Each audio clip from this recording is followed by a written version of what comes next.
Hello and welcome to episode 188 of Just Keep Writing, a podcast for writers by writers to keep you writing. I'm Marshall. I'm Nick. I'm Sameem. I'm Jenna. LP is me. I'll never know what you're going to say at this point. I kind of like you going last now. It's kind of, it's interesting. We'll see what you say next time. Anyway. We're switching out Scorpios. That's what's going on. No, I'm feeling it. I'm feeling it. All right, guys. So we are back. And this time we're revisiting this for our next episode in 2026. We're revisiting a topic that we did last year.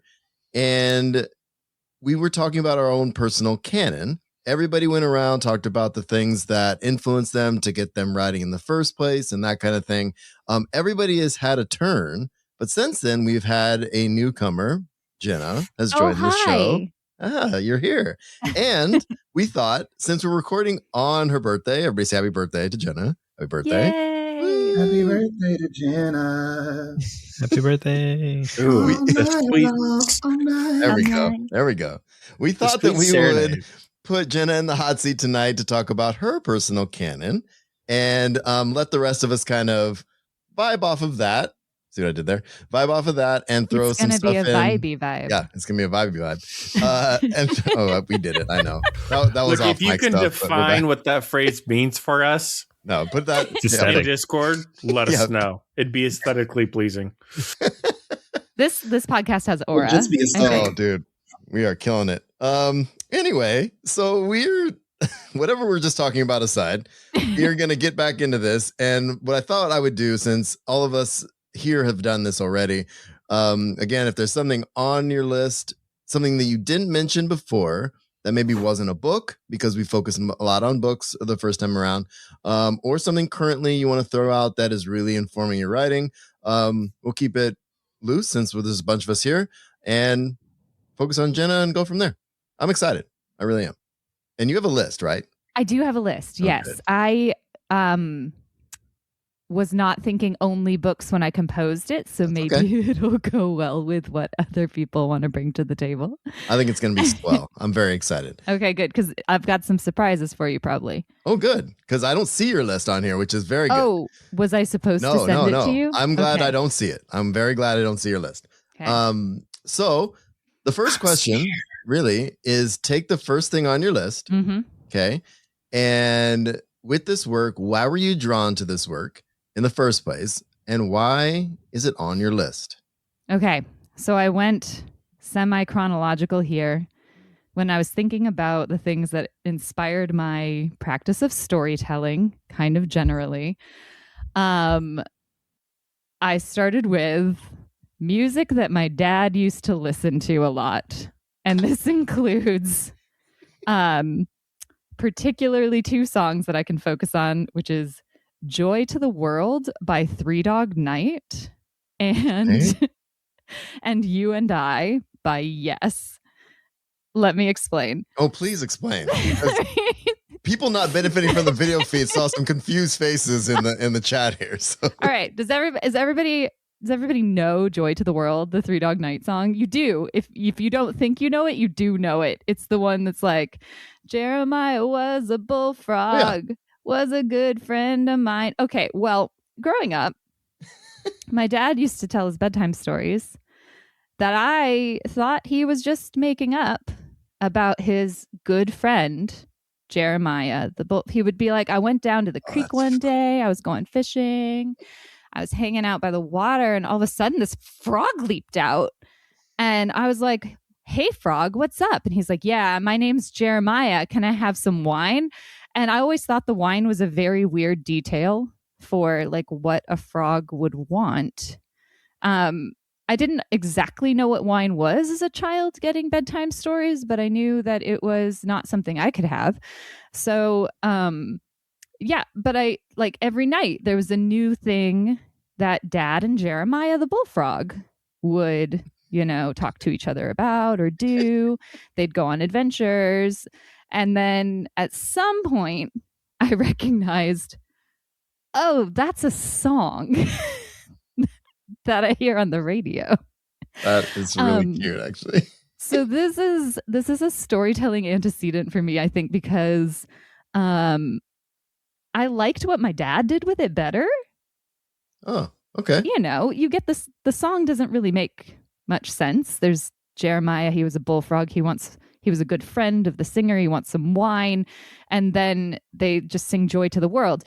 But my dad's stories were like the bullfrog and him were buddies. They'd go on adventures. They got close, and so I think from there I learned a lot about what storytelling can be and how you can take pieces of things and make them into something your own and make them into something new, and play, right? Being silly with things, and how much fun that made the process, and that it didn't have to be static. So this is one of the songs that Dad used to listen to. There were all the like Led Zeppelin trippy Lord of the Rings ones too, you know. Those would definitely figure in, and so we would get like a mix of like Lord of the Rings on drugs that would also figure into the storytelling I would get at bedtime, which maybe says a lot about the way I exist in the world now. Okay. We're learning a lot. And then I was going to highlight the song, just the album. It's a best of album, classic. Yes, Dad would put it on at night when I went to bed, and it would just like be in the background all of the time.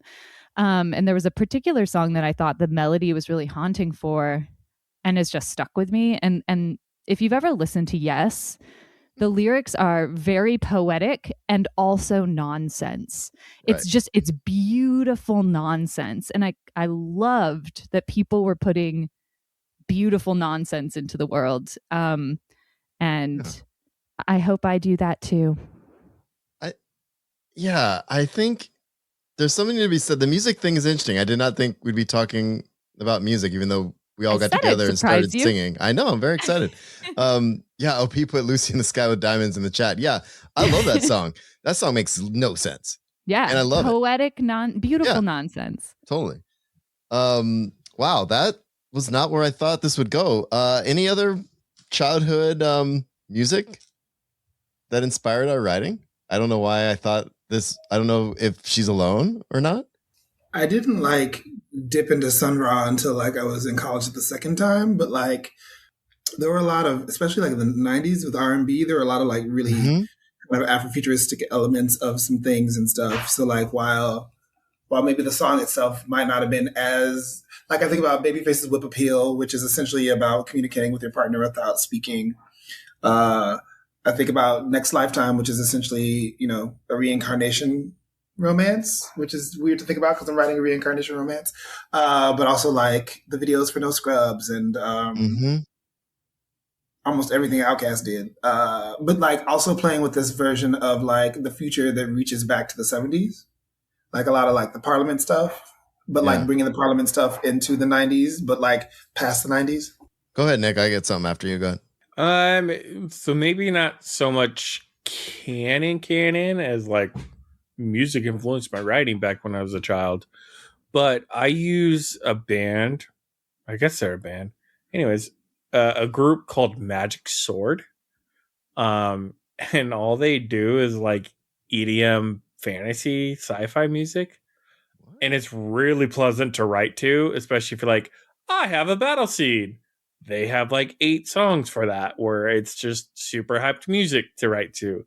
You need something slow, they got something for that too.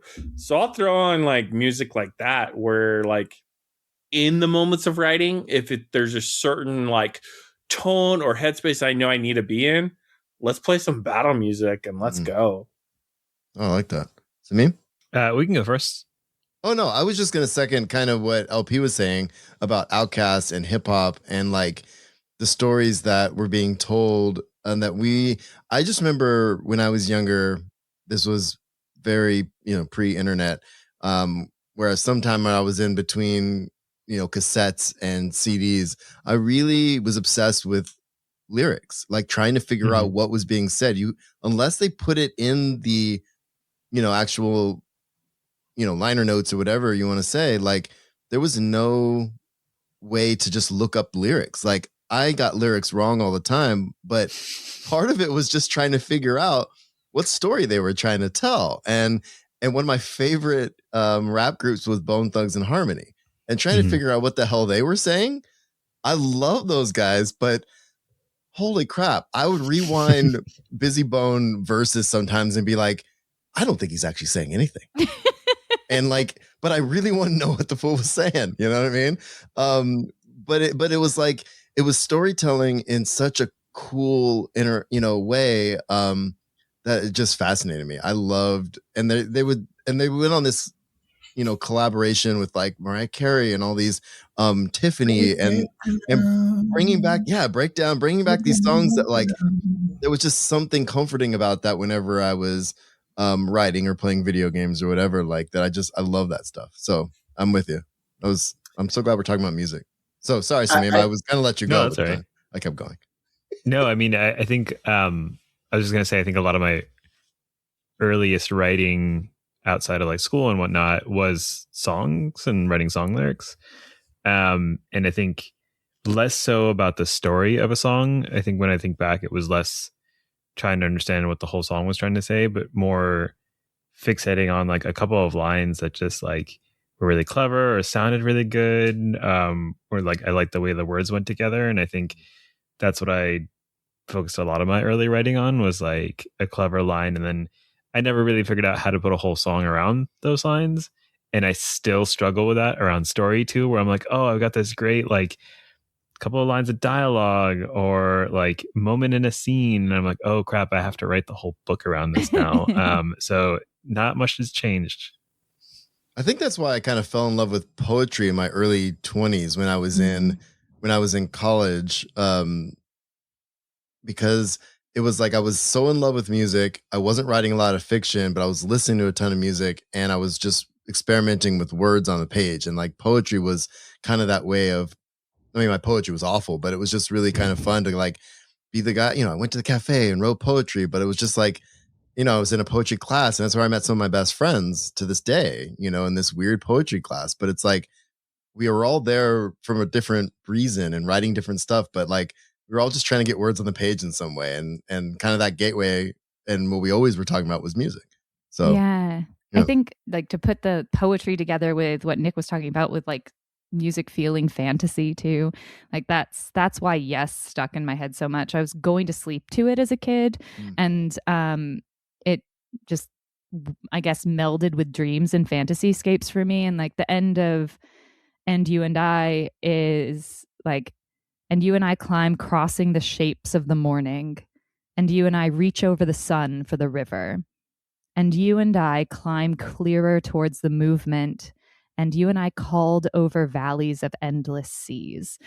And to me, these were fantasy lines. Like, this is a fantasy scape. This is like, a magic, love, something reaching across mountains and seas. And it stuck with me.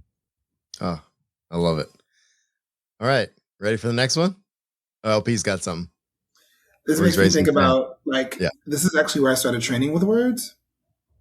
Because my aunt gave me a copy of Sheila B. Davis's, I think, The Craft and Business of Songwriting. And for a long time, it was like the seminal text of songwriting, and with The Craft of Lyric Writing. So Sheila Davis. It was kind of the standard in a lot of ways, and all of the references were old as fuck, and like old as fuck, and by white people, so I didn't know any of the songs. We're like, oh, by the time I get to Phoenix, I was like, I've never heard of this fucking song. What are we talking about, right? But that's where I started to like, I don't think I'm picky about prose per se, but I think that like the way that I train makes the prose come out a certain way. And I started, in that regard, I kind of started training when I was like 11-ish. So music has a lot to do with it, but I guess I don't think about that because it was just my childhood. Yeah. Am I supposed to talk about a story this inspired before we? No. Okay. I was reading the questions you as in a the writer. document. Okay. Yeah. I mean, you can if something particular comes to mind, but I'm not attached to any of it. We're just kind of origin story in a way. You know what I mean? I named one after the Yes song, so that's Yeah. That like I do have a story called And You and I. I love it. See? So you did it anyway. Yeah, sorry. I'm excited about the story. No, you're good. You're good. All right. Are you ready for your next one? I'm ready. Okay. So this one, we're focusing on craft elements. Okay. So for this next piece, what craft element do you admire or use in your own work because of this particular work? Okay, so pick a work and focus on that one for the craft elements of it. Yes. You can bring in, some elements, the first thing you said too. Oh, It can kind of build upon it, but the idea is just to kind of pick out different things from these works to kind of paint a picture. Oh, see, I was thinking like I had to answer these for all of them. This is so much nicer now. Yeah, see? And now you don't have to stress. Now you're just focusing on one thing. Okay. For craft elements, I'm probably gonna go for Tigana by Guy Gavriel Kay, which I have some hesitations of talking about Guy Gavriel Kay's work, but it because he, as like Tanvir Ahmed points out in his essay that we kind of talked with him about last year. Oh, it's 2026 now. Yeah. There's a lot of anti-Muslim sentiment that underlies a lot of the ways that Guy Gavriel Kay writes. And one of his books was foundational to the way that I think about writing. Hopefully without the anti-Muslim sentiment part. But y'all can give me feedback and call me out if that comes through. But Guy Gavriel Kay's Tigana is a book that I have reread more times than I can count, I think. It was the comfort book that I would go back to for a long time. And it's a book about a land that was like splintered into a bunch of little dookies that would all fight each other, but then got conquered because they didn't band together by a sorcerer. And the province that resisted him the most and killed his son during the war, he took away their name. And so the book starts 20 years later, where by magic, he's taken away the name of this land. So only the people who were born there before the conquering, before the colonization, can still hear and remember the name. So they remember what their land was called. If they try to say it to anybody who wasn't born there before the occupation, they can't hear it at all. Huh. The magic erases it. And so it's about a group 20 years later who are fighting to overthrow the sorcerer that's conquered them to bring back their name. Yeah. And it was a really powerful book for me. And also one because craft-wise, Kay makes every character feel really fleshed out like a full person, even if they're just like minor people that they're running into along the way, and will sometimes follow them for a little bit. So like the end of a chapter, the intro of a chapter, a part of a chapter might just be what happens to this other side character through the rest of their life. That doesn't intersect with the narrative, but just to flesh out like these are full people living their lives in other areas off screen of what's happening in the book. And it made it feel so much like everybody in the book was a person instead of like, oh, and the plaything shows up for a little bit and then they're gone, they don't have anything to do with the rest of it. And it was also the first thing that I read that I think deeply engaged with the complexity of villains. Like on one end, I do have to say, like, there's the one sorcerer who's also warring with another sorcerer, and one of them is just like a flat barbarian sorcerer, and the other one is like deeply humanized. And there's probably some of that Islamophobia figuring into this, but I don't know history very well, so maybe I don't know. But it did still strike me when I was reading it, because I could see as a kid, why is this person, this villain figure, so fleshed out when this one is not? And it made me curious as to how how so many villains are not fleshed out. I was coming to Tigana from like Lord of the Rings, you know, which is so black and white, good and evil, and there's no in-betweens. You are Sauron or you are Gandalf the White. And so coming to this and being like, oh yeah, the villain is like somebody who is conquering a land and is also like a feeling person and deeply grieving and terrible, but a human who is terrible, not just a figure of a human, right? And so I think it has always made me think since then about how I am understanding writing characters as full beings instead of things to be like, instead of just using them to do something, like how are these people interacting with each other? Yeah. Yeah. And the complexities of like, you know, the bad guy is not just like a figure of like pure evil that nobody else is, you know, ever going to reach that, but the complexities of peoplehood and what it means to be human. Yeah, it's funny that you say that, because Nick and I were just texting earlier about because we've been wanting to revisit the antagonist episode that Nick did a while back, and you had me thinking a little bit about some of the stuff I've been consuming lately. So I'm going to frame the question to the rest of these guys based on what you said. Are there new things or things on your list that you didn't mention or haven't mentioned in the past that do this well, meaning either fully fleshed out characters across the board that you want to emulate and they do it well, or a fleshed out villain that kind of forces you to sympathize in a way that makes the story more compelling? Any thoughts? Now that I got everybody thinking. Nick didn't listen to my question. I did. Just I'm kidding. having a hard. So I know last time I think Killmonger was like everyone's example on that one, and I'm trying to think, like, I view villains as antagonists, if you will, like a little different. Yeah. Because I think a lot of times it's just the context in which they're presented as evil, right? Yeah. And then kind of like with my military background too, it's like it's all some way, shape, or form propaganda. Yeah. Right. To villainize a person. And I think that could easily be done regardless of how good your intentions are or what you're doing. Like, anyone can be a villain.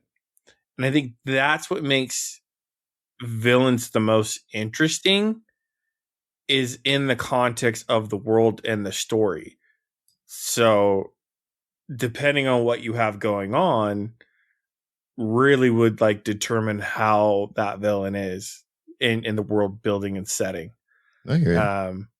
I think I don't know. I can't say that in the books I've read lately, there isn't a villain I deeply sympathize with, but they're also very complex villains where like, it's not just black and white. They have their reasons. They have their stuff. I just not sympathizing with them. And maybe that's a good thing. And I've progressed in some of my reading. I don't know. I hear you.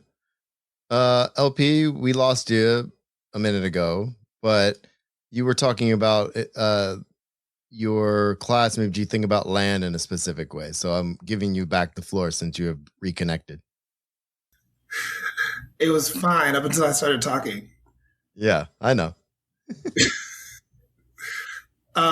Just talk about my politics of land class and how it got me thinking about the different ways that people see land and approach land.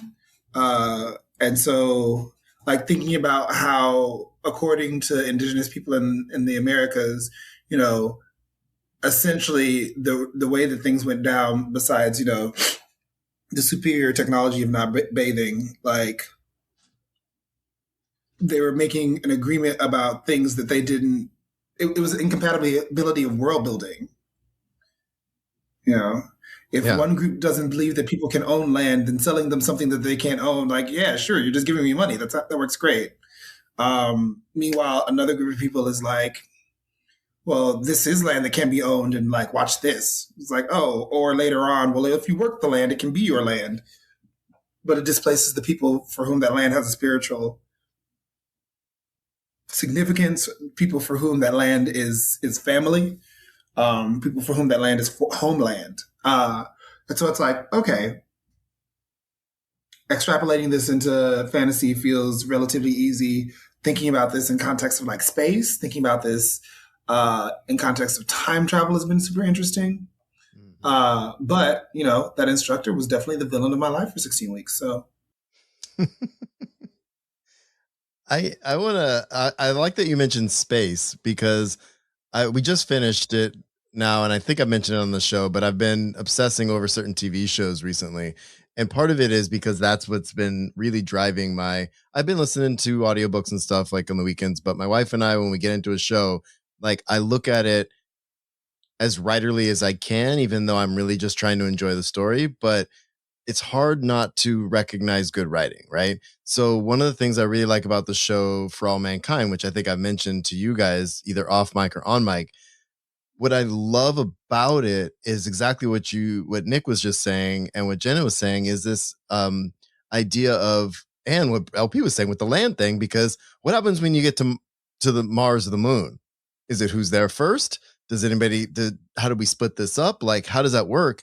And then every interested party in space exploration in this alternate timeline show is approaching it from a different angle. So you can, like, nobody is really the villain, but at the same time, there are shitty people doing shitty things, but to try to help better their like, it's fascinating how you can weave these things in and make it really relevant to what goes on every day, even though obviously we're not fighting over parcels on Mars or the moon, but or really even really have much of a space race anymore. But the idea is like, if this were to play out this way, this is so relatable considering what's going on. So like there's one character, for example, who just has a shitty go of it and ends up on this mission and makes just shitty decision after shitty decision. But all of this, we could see it all happen. And it's fascinating what they end up doing with him. And it's like, what do you do with someone who is super shitty and you're millions of miles away from home? You know what I mean? So it's really interesting. So I don't know. That's my current obsession right now, is just how you can make this kind of stuff play out on the page or on TV and make it compelling, you know? Go ahead, Smee. Well, thinking about TV shows, and it's been like more than a decade since I watched this, so I might be weak on the details, but I remember one of the reasons why I really loved the show The Americans was that there weren't any like clear villains or heroes. And I really, really loved how even when they did terrible things, you sympathize and understand. Like there's an episode, and spoiler alert, but there's an episode where the husband has had this long undercover like role where he has had to fall in love with a woman who works in the FBI office. Mm-hmm. And at some point, like, she's going to be found out. And so the Russians are going to extract her without her really understanding what's going on and take her to Russia to protect her. And Philip, the husband, is like deeply upset as someone who actually felt like her husband and was in love with her. And it's really messed up on so many levels. And yet he's crying and his actual wife is like hugging him and consoling him. And it's like this like insane mix of feelings. And I thought they did it really, really well. And it's very complicated and really screwed up, but you can't help but feel for him. Yeah. No, I love that. I've been wanting to watch that show. And that's the one thing, just going back to my example too, is like the Russian thing is really interesting. Like the Russians are dead set about, and it's still the Soviet Union too, which is really the cool part about the whole show, is it stays the Soviet Union into the 2000s. And it's a trip how they approach espionage and space travel and all this stuff. And yeah, there's moments where someone has to like extract someone else or protect someone else, and do you give over the plans, or do you just let them be tortured? Like, it's really crazy to kind of see, I like to say what good writing can do to pull your emotions.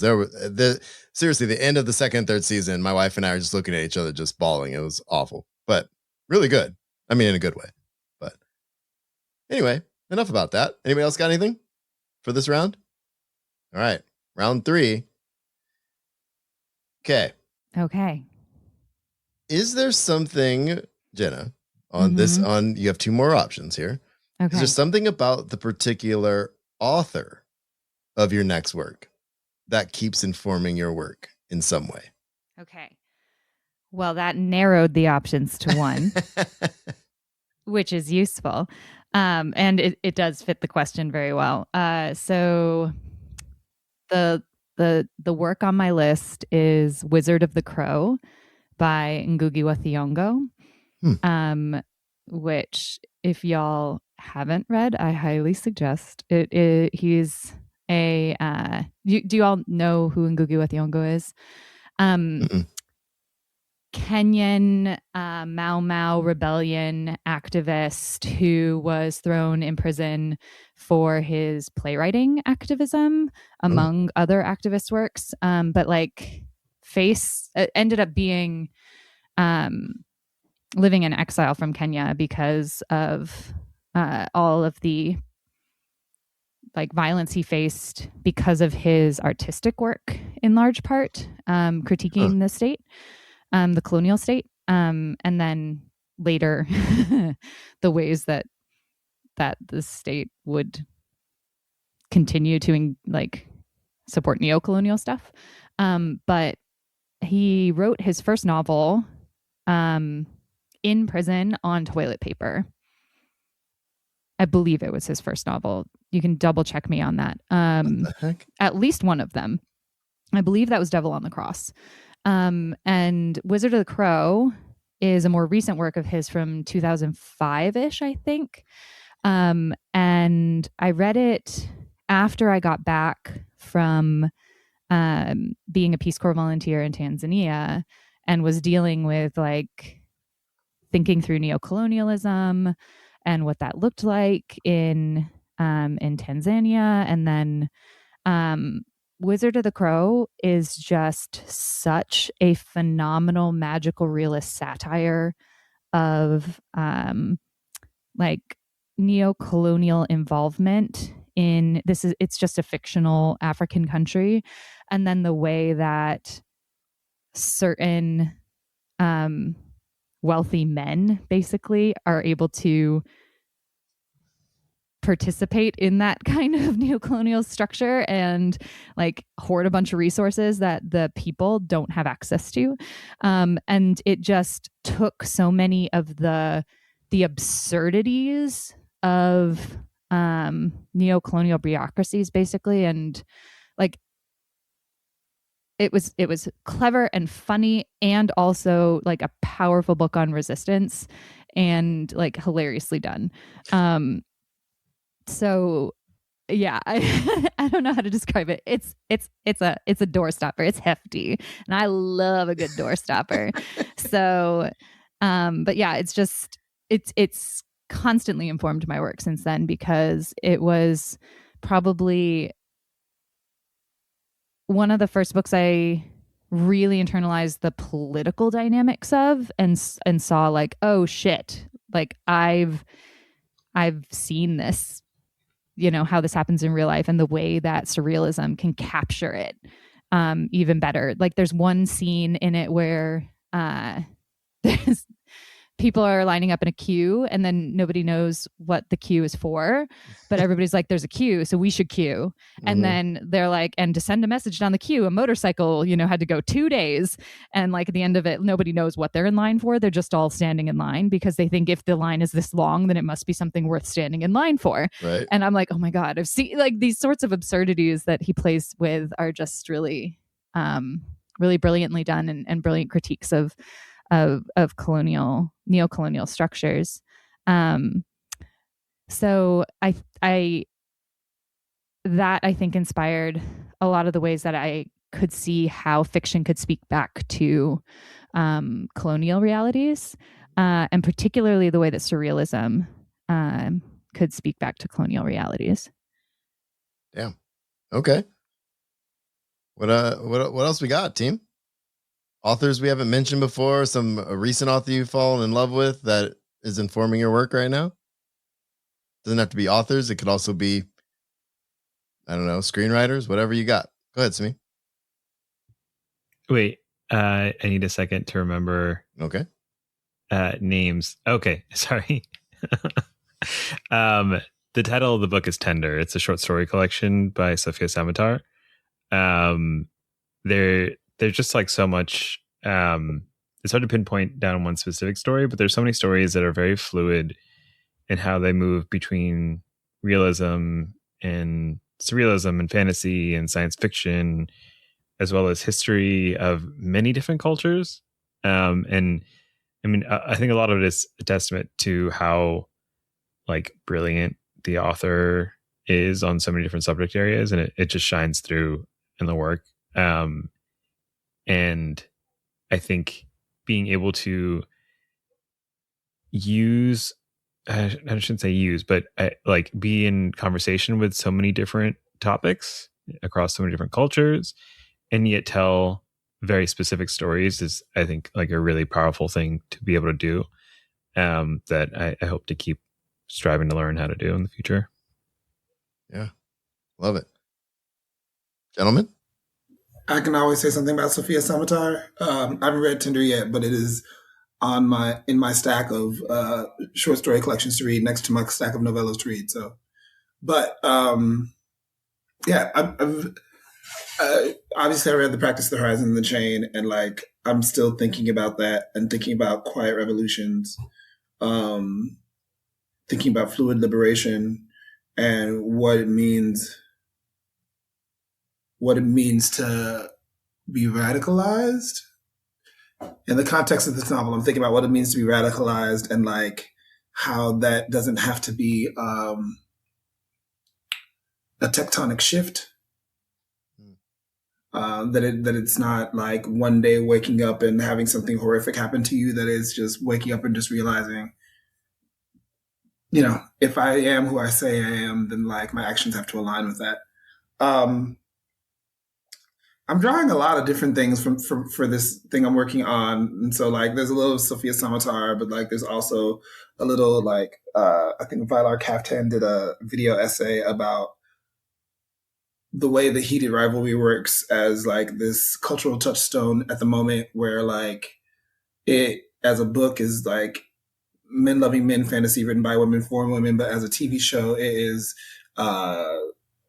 show run by a gay man, and so like it engages as a TV show with queerness in a way that like the women who are looking for a happily ever after with these two male characters, like under any circumstances, they do a really great job talking about it. But essentially what they're saying is that a lot of romance, especially when we think about Victorian romance, like a constraint of romance is the status of women in that time, in that space. And so the Heated Rivalry thing is weird because they don't think about the constraints of being gay in these spaces. They're just like, we're getting our happily ever after.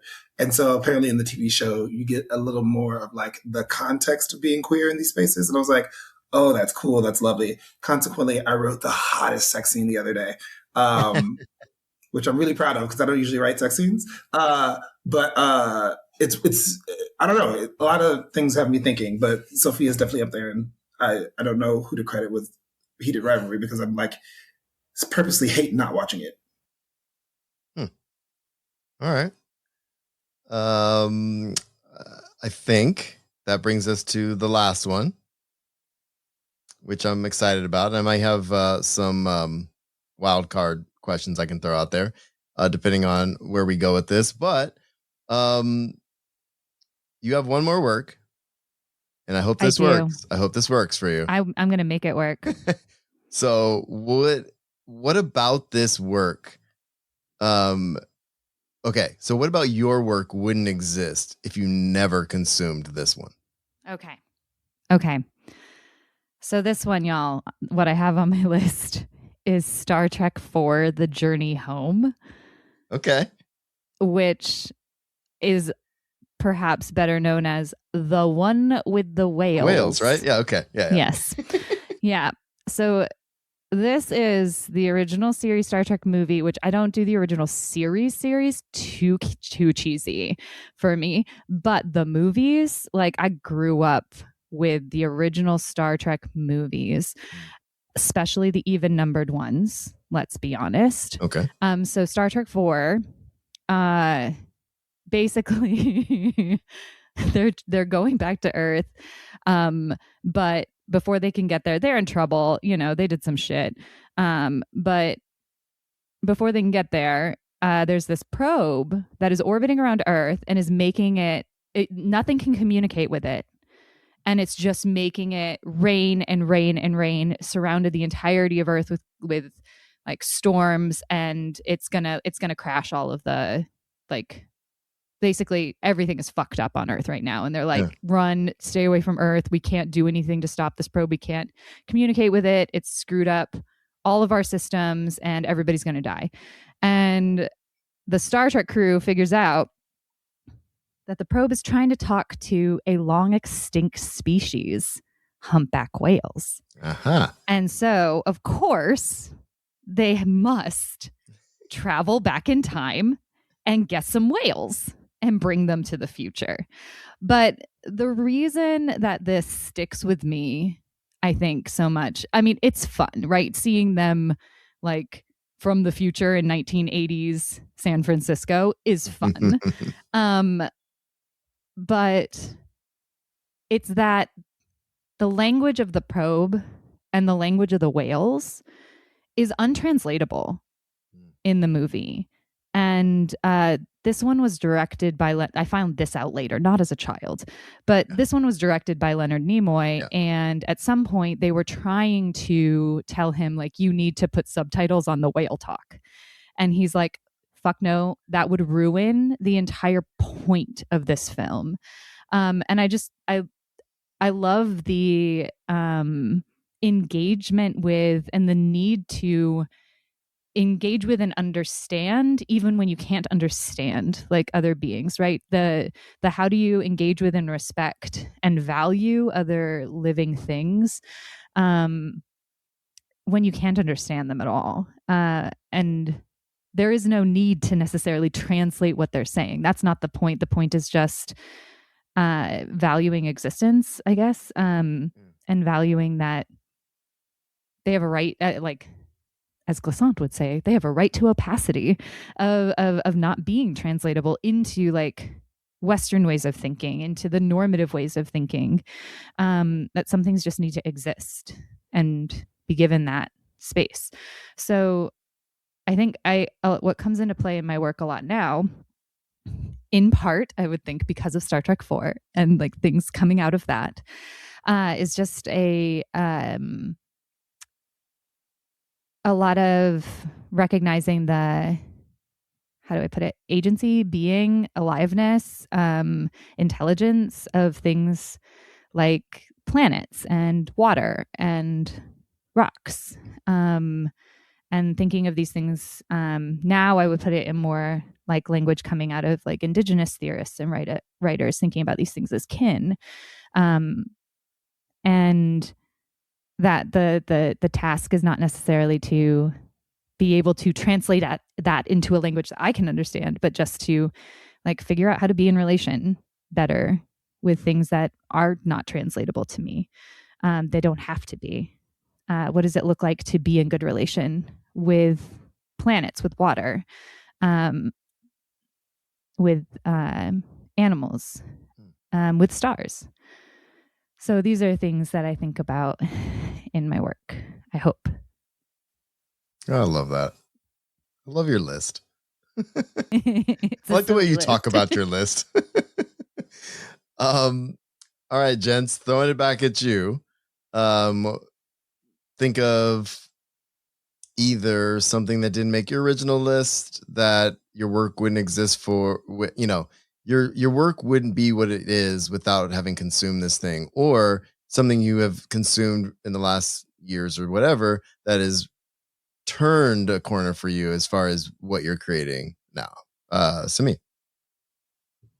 I don't think I've talked about this one before, or at least not in that episode.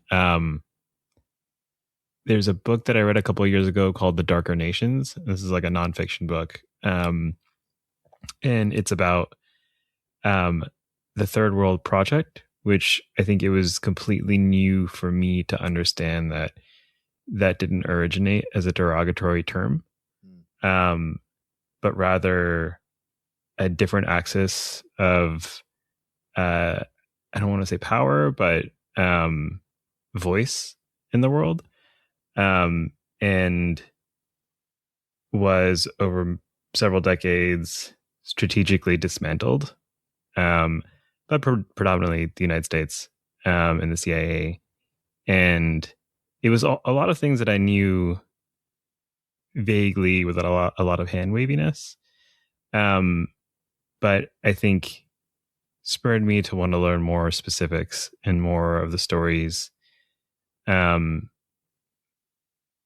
more of the voices that could have been. And I think that's definitely influenced the direction my work is going and has been going in this last year. Nice.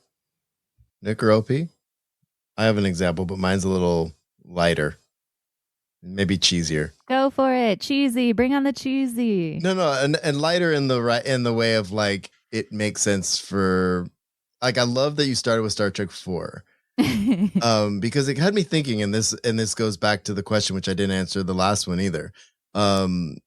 Authors and works that have kind of my work wouldn't be the same if I didn't consume these things. And since we were talking about books so much last time, and I was really more about my fantasy influence, but I'm writing mostly science fiction at the moment. I love my fantasy works. I have a fantasy novel that I trunked and various other fantasy stories I've written. But I think without, I'd say, George Lucas and Steven Spielberg, I would not have the approach I do to writing. Like, honestly, like, because of just the adventure and the worlds and the fun of just people like Indiana Jones, just freaking like, I'm getting this relic, fuck all this, let's do it. Like, and just by the skin of his teeth, pulling stuff off. It just was just fun. Like, consuming those things when I was younger, especially, in the 80s, wearing out the VHS of Empire Strikes Back and having a like literally like a TV recording of the Temple of Doom on a VHS and just like, cherishing it and like watching it whenever I could, like just having fun watching playing in the watching these people just play in these worlds. Like, obviously, Temple of Doom is not everybody's favorite, obviously, because there's a lot wrong with that film. I was gonna say, of all of them, Temple of Doom, that was the one I had. I love the other ones, but that was the one that I had, you know what I mean? And to this day, Empire is still one of my favorite Star Wars movies, so that one I love. But but I think it makes sense coming out of grad school, choosing a space opera as my first novel. My thesis novel made sense, and that is all because of what I was consuming when I was younger and what I wanted to see more people like that look like me doing and having fun, but also being the hero and stuff like that. I don't know. I just can't stop thinking about those influences on my writing as well as all the fantasy novels I was consuming at the time. Anybody else? I was just going to say, if this is about what we could consume that we had at home, I saw the movie Speed so many times, so that I probably have like embedded the narrative structure of that movie in my story somewhere. It's so funny what we watch on repeat, right? Oh yeah, I remember like leaving on the VHS recording on the TV because we knew Mortal Kombat was coming on after something that we were allowed to record. So you just let it run. And then my parents didn't know that we had a VHS recording of Mortal Kombat. You get Mortal Kombat. I love it. Mortal Kombat. I remember that used to be a New Year's tradition for my brother and I. Dude, that movie we would start it at 11 and just stay up all night watching it. I'm gonna bring in something I know I've talked about before, but I don't know if it's gotten the space it's deserved. I gotta go with R.A. Salvatore in the Forgotten Realms. Yeah, dude. Like that, it's part of my personal canon, but at the same time, going into my summer from 2 years ago, which I am dubbing my Black Girl Magic summer, because some reason everything I was reading was a Black female protagonist with magic, and I am like just in love with that genre, and I will take any and all recommendations in that. I was not sure where you were going with that at first. I know. Starts off kind of rough, but I like that, dude. Yeah, and so, you know, tying that back to like the fantasy I grew up with was Dritz, man. Like, Yeah. and the struggles that he went with and had to go through, and like just that pure fantasy element. Now, like that's an easy, to me, those are easy reads, right? Like that's non-complex. We got good, evil, and some gray area and stuff like that.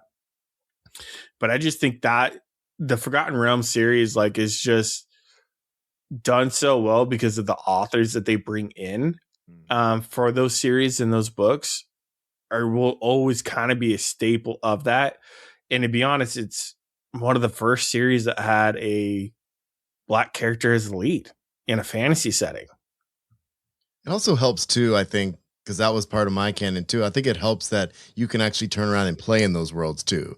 You can play D&D in those worlds with those characters if you want. And I think that adds another layer to it, because every campaign that I ever did as a DM had Forgotten Realms characters popping in and out, because I just love that world so much, you know? I'm with you, man. All right. Yeah. Anybody got anything else, LP? No, I mean, thinking really hard about what folks are saying. Can I intro a little bit of the next thing? 100%. Please, because that's going to be next. Yeah, I mean, I figure we just go for it, right? Yeah, I was the way we were calling it. We've been talking about it as on-ramps, right? The storytelling that brought us to telling stories. Sometimes it looks like the stuff that we loved as kids, and sometimes it looks like the stuff that you read right before you picked up your pen and actually started writing something for the first time, or the thing that you read or watched or consumed in some way, shape, or form that showed you like, damn, I'm doing this wrong, aren't I? Like, I need to start over. And of course, you know, per the name of the damn podcast, you know, what have we read recently that's keeping us writing? So yeah, I'm going to talk about on-ramps. We're going to talk about the lore of, because I just looked up one day, I was like, there's some people in this group, I know how they started writing. And then there's some people in this group, I have no idea.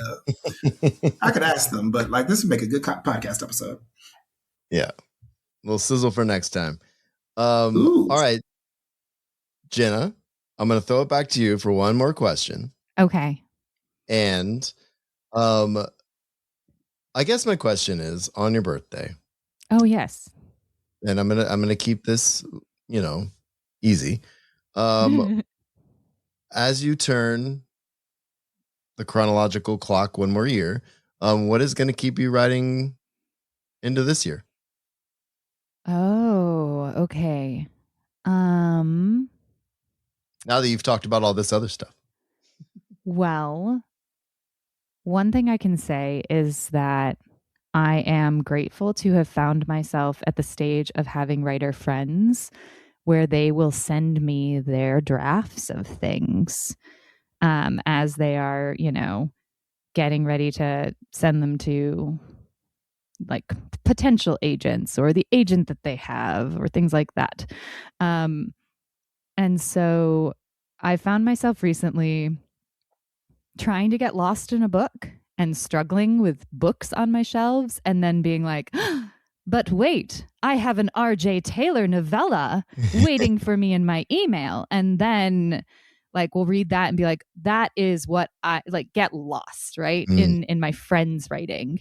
And that's what I needed to feel like excited about writing again, is often to get lost in a book. And I'm finding that I'm able to do that with people's work that I love now. And that's a really exciting thing to keep me writing in 2026 is being able to read works by friends.